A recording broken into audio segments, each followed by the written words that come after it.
एक वैकेंसी के बारे में बात करेंगे।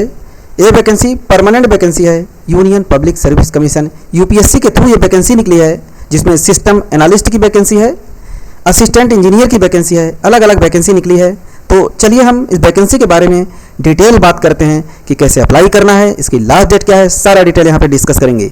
सिस्टम एनालिस्ट की ये जो पोस्ट निकली है, इसमें एक पोस्ट है और इसमें जो रिक्वायरमेंट है लेवल 10 जो कि ग्रुप ए की वैकेंसी है और यूपीएससी के थ्रू है और ये मास्टर डिग्री कंप्यूटर साइंस होना चाहिए अथवा बीटेक होना चाहिए। आप यहाँ देख सकते हैं कंप्यूटर के थ्रू बीटेक कंप्यूटर साइंस के होना चाहिए अथवा इंफॉर्मेशन टेक्नोलॉजी होना चाहिए। 3 साल का एक्सपीरियंस होना चाहिए अगर कैंडिडेट जैसे किसी फील्ड में, अगर आप कंप्यूटर की फील्ड में या सॉफ्टवेयर की फील्ड में अगर आप वर्क कर रहे हैं किसी प्राइवेट सेक्टर में, तो भी आप अप्लाई कर सकते हैं। और ये जावा स्क्रिप्ट एक्सएमएल एसक्यूएल आना चाहिए आपको, तो वो कैंडिडेट एलिजिबल है।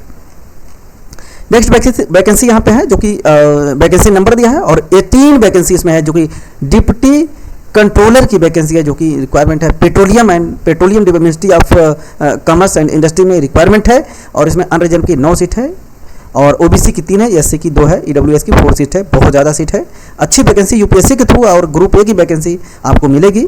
और ये परमानेंट वैकेंसी है जो कि लेवल 10 है, 35 साल एज होना चाहिए, 45 ईयर पीडब्ल्यू, 40 साल का एससी होना चाहिए और लेवल 10 बहुत अच्छी वैकेंसी है। और डिग्री केमिकल इंजीनियरिंग होना चाहिए अथवा मास्टर डिग्री इन केमिस्ट्री होना चाहिए, वो कैंडिडेट एलिजिबल है। 3 साल का अगर कहीं आप किसी केमिकल की इंडस्ट्री में अगर आपका एक्सपीरियंस है वो एलिजिबल है, यहाँ अप्लाई कर सकता है। या मास्टर डिग्री होनी चाहिए वो भी एलिजिबल है, डॉक्टर डिग्री होनी चाहिए वो भी एलिजिबल है। यहाँ पे डायरेक्ट इन्होंने डिजायरेबल क्वालिफिकेशन है वो अप्लाई कर सकते हैं। अदर वैकेंसी देखते हैं। यहाँ पे असिस्टेंट इंजीनियर की जो रिक्वायरमेंट है, यहाँ जो एक ही सीट है और डायरेक्टरेट ऑफ क्वालिटी एश्योरेंस में नवल सिस्टम में रिक्वायरमेंट है और इसमें लेवल 7 है जो कि ग्रुप बी की वैकेंसी है। डिग्री होना चाहिए केमिकल इंजीनियरिंग से, वो कैंडिडेट यहाँ पे एलिजिबल है। 2 साल का एक्सपीरियंस होना चाहिए, यहाँ पे ये दिखाया गया है। चलिए अदर वैकेंसी देखते हैं। यहाँ पे जो ये वैकेंसी 7 वैकेंसी जो लिखा है ये असिस्टेंट इंजीनियर की है, टोटल यहाँ अनरिजर्व 2 है। एससी की 2 वैकेंसी है और department of defence production ministry of defence में ये वैकेंसी निकली है और ये इसमें टोटल 30 ईयर अनरिजर्व का है और 35 year SC ST candidate level 7 की वैकेंसी है। अच्छी वैकेंसी, ग्रुप बी की वैकेंसी है और डिग्री होना चाहिए इलेक्ट्रिकल अथवा इलेक्ट्रॉनिक्स से बीटेक किए हैं, 2 साल का कहीं भी एक्सपीरियंस है तो आप अप्लाई कर सकते हैं। अगर आपका एक्सपीरियंस किसी टेस्टिंग डिपार्टमेंट में, प्रोडक्शन में है, इलेक्ट्रॉनिक डिजाइन डेवलपमेंट है, क्वालिटी एश्योरेंस में है, तो आप आराम से वैकेंसी को अप्लाई करिए। बहुत अच्छी वैकेंसी है। किसी प्राइवेट सेक्टर में या कॉन्ट्रेक्चुअल में आप जॉब कर रहे हैं तो भी आप अप्लाई कर सकते हैं इस वैकेंसी को, बेस्ट वैकेंसी है। असिस्टेंट इंजीनियर जो वैकेंसी इसमें निकली है 1 वैकेंसी, 1 सीट है और मैकेनिकल की रिक्वायरमेंट है। आप देख सकते हैं मैकेनिकल से बीटेक होना चाहिए, 2 साल का एक्सपीरियंस होना चाहिए।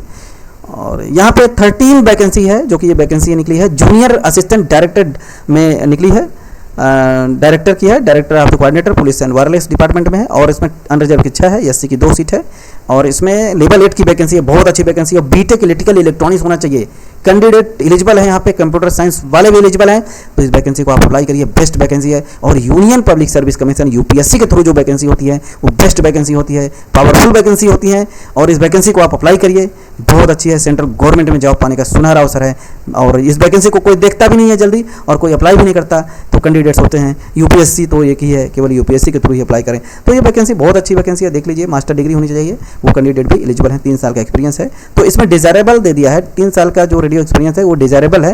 अगर आपका एक्सपीरियंस है तो भी ठीक है मास्टर डिग्री के बाद, तो अगर नहीं है तो भी आप अप्लाई कर सकते हैं। बहुत अच्छी वैकेंसी है, बेस्ट वैकेंसी है और आप इस वैकेंसी को अप्लाई करिए, बेस्ट वैकेंसी है। इसमें फ्रेशर ले रहा है, एक प्रकार से फ्रेशर की बात करते हैं। 4 वैकेंसी जो असिस्टेंट लेजिस्लेटिव में जो वैकेंसी निकली है काउंसिल और इसमें जो ऑफिशियल लैंग्वेज की है, इसमें अनरिजर्व की 3 है, एसटी की 1 है और लेवल 11 है, बेस्ट वैकेंसी, टॉप लेवल की वैकेंसी है।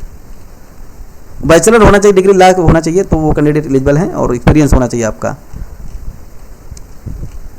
और भी वैकेंसी इसमें निकली है, देखते हैं। यहाँ पे जो वैकेंसी निकली है 66 जो वैकेंसी निकली है, 66 वैकेंसी है। असिस्टेंट पब्लिक प्रोसिक्यूटर की जो वैकेंसी निकली है, इसमें directorate of prosecution and home department government of national capital territory of Delhi में निकली है। एससी की देख लीजिए, एससी की 19 सीट है, अनरिजर्व की 20 सीट है। इतनी अच्छी वैकेंसी कहाँ आएगी? बहुत अच्छी वैकेंसी, बेस्ट वैकेंसी है।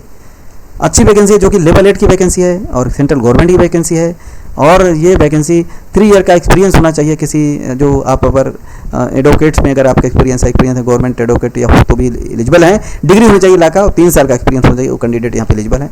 अच्छी वैकेंसी, आप जरूर अप्लाई करिए। 12/4/2025 है उसकी लास्ट डेट है, 1/5/2025 तक आप जरूर अप्लाई करिए इस वैकेंसी को। 12/4/2025 से निकला है वैकेंसी, और आप यहाँ पे 1/5 मतलब 1 मई तक आपको अप्लाई करना है इस वैकेंसी को। आप जरूर अप्लाई करिए, बहुत अच्छी वैकेंसी है। और डिस्क्रिप्शन में लिंक दे देंगे, वहाँ से भी आप डायरेक्ट अप्लाई कर सकते हैं। और लेटेस्ट नोटिफिकेशन के लिए हमारे चैनल को सब्सक्राइब एंड शेयर करें। ये वैकेंसी